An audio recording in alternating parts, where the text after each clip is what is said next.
ওং নমো ভগবতে বাসুদেবায়। জয় শ্রীকৃষ্ণ। রাধে রাধে। বন্ধুরা, আজ 29শে জানুয়ারি, 15ই মাঘ, বুধবার। আজকের দিনে সম্পন্ন হচ্ছে মৌনী অমাবস্যা। অনেকেই হয়তো এই ব্রত পালন করছেন, অনেকেই মা কালীর উদ্দেশ্যে পুজো করেছেন।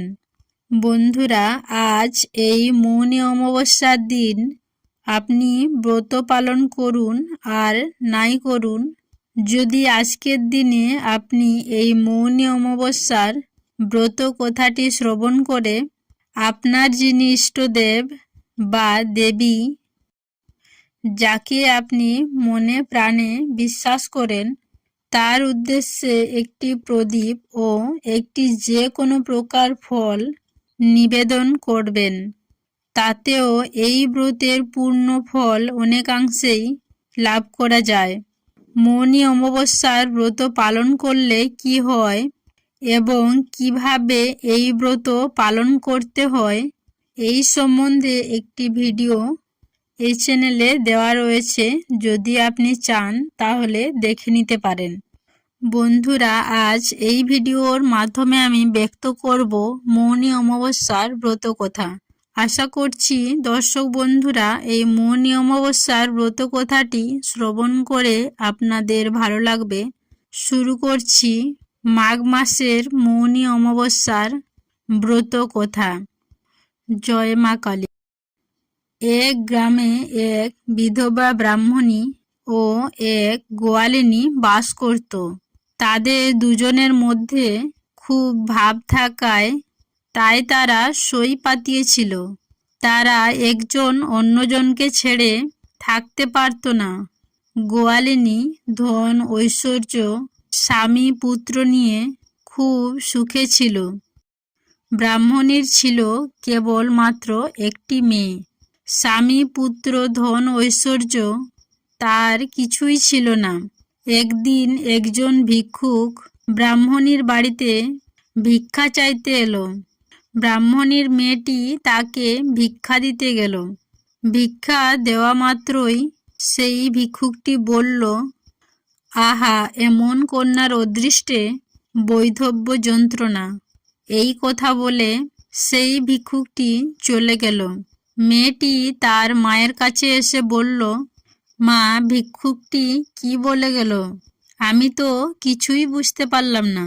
তার মা এই কথা শুনে বড়ই চিন্তিত হলেন আর বললেন, আবার যদি সে কখনো আসে তো আমাকে বলিস। কিছুদিন পর আবার সেই ভিক্ষুকটি এসে ভিক্ষা চাইল। ব্রাহ্মণী একটু আড়ালে থেকে মেয়েটির হাতেই ভিক্ষে দিয়ে ভিক্ষুকটির কাছে পাঠালেন। মেয়েটি ভিক্ষা দেওয়া মাত্রই আবার ভিক্ষুকটি বলে উঠল, আহা, এমন সুন্দর একটি মেয়ে, এর কপালে বৈধব্য যন্ত্রণা লেখা রয়েছে। এই কথা শুনেই ব্রাহ্মণী তৎক্ষণাৎ ভিক্ষুকটির পায়ে পড়ে বললেন, প্রভু, আপনি যখন ওর কপাল দেখে ওর বৈধব্যযোগের যন্ত্রণার কথা জানতে পেরেছেন, তখন তার প্রতিকার কিছু আছে কি না, আর কি তার প্রতিকার, তাও আপনি নিশ্চয়ই জানেন। আপনি দয়া করে তার প্রতিকারও আমাকে বলে দিন। ভিক্ষুকটি তখন বলল, হ্যাঁ, প্রতিকার রয়েছে। তার প্রতিকারও আমি জানি।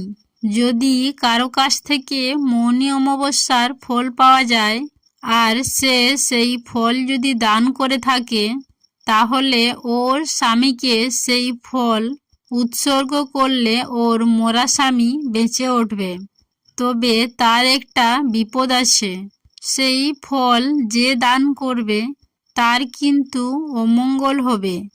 এই কথা শুনে ব্রাহ্মণী আবার ভিক্ষুকটিকে জিজ্ঞাসা করলেন, তার দুঃখ দূর হবার কি কোনো উপায় আছে প্রভু?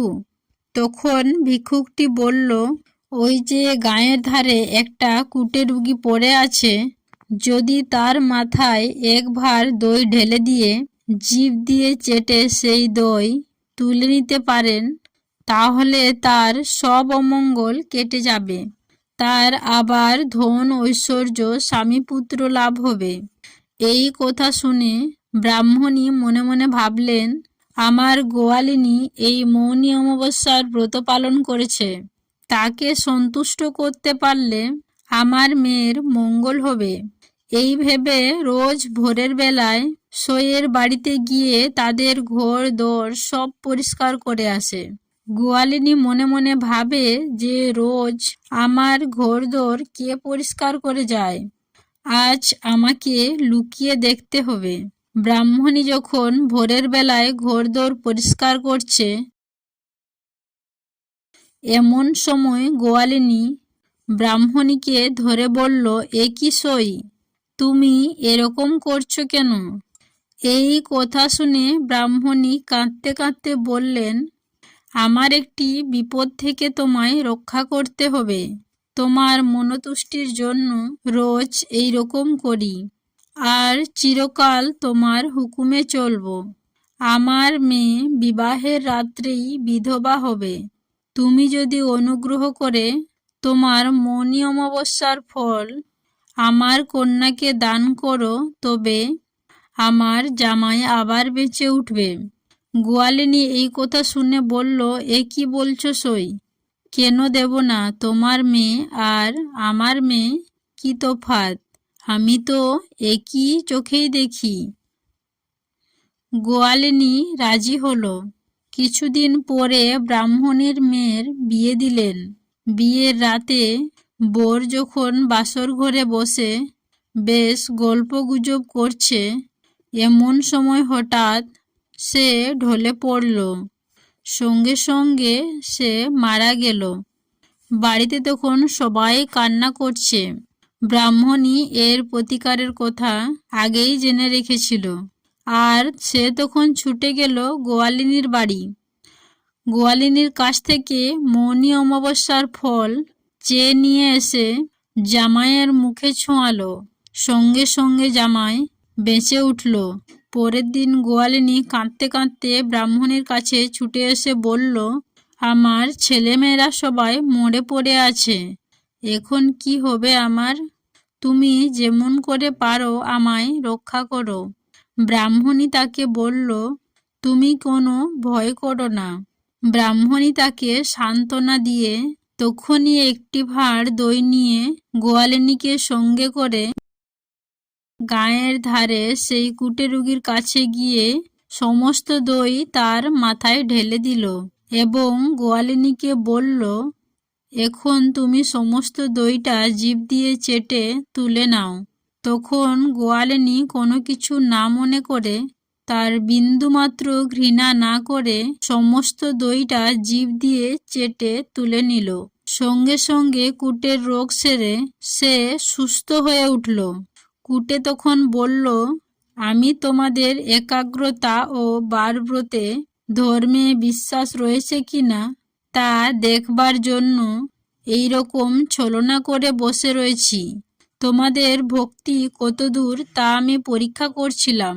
তোমার মৌনী অমাবস্যার ব্রত ফলে তোমার স্বামী পুত্র বেঁচে উঠেছে। তোমার ধন ঐশ্বর্য যেমন ছিল তেমনি রয়েছে। আমি সেই ব্রতের ফলদাতা নারায়ণ। তখন ব্রাহ্মণী ও গোয়ালিনী তার পায়ের তলায় লুটিয়ে পড়ল। অমনি শঙ্খ চক্র গদা পদ্ম ধরে চতুর্ভুজ মূর্তিতে তাদের দুজনকে দেখা দিয়ে বললেন, ধর্মে মতি রেখো, দিনান্তে একবার হলেও আমাকে ডেকো।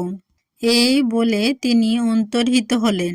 তারপর দুই সই বাড়িতে এসে দেখলেন গোয়ালিনীর সব কিছু ঠিক হয়ে গেছে। তখন তারা মৌনী অমাবস্যার মাহাত্ম্য প্রচার করলেন। তখন থেকেই দেশে দেশে মৌনী অমাবস্যার ব্রতের কথা চারিদিকে প্রচার হতে শুরু করল। এইভাবে মৌনী অমাবস্যার ব্রত সকলেই করতে শুরু করলো। আশা করছি দর্শক বন্ধুরা এই মৌনী অমাবস্যার ব্রত কথাটি শ্রবণ করে আপনাদের ভালো লেগেছে। ভালো লাগলে লাইক করবেন, পারলে শেয়ার করবেন এবং কমেন্টে আমাকে লিখতে ভুলবেন না। জয় শ্রীকৃষ্ণ, রাধে রাধে। সবাই ভালো থাকুন, সুস্থ থাকুন এই কামনা করে আজকের ভিডিওটি আমি এখানেই শেষ করলাম। নমস্কার ও ধন্যবাদ। ঈশ্বর আপনাদের মঙ্গল করুক।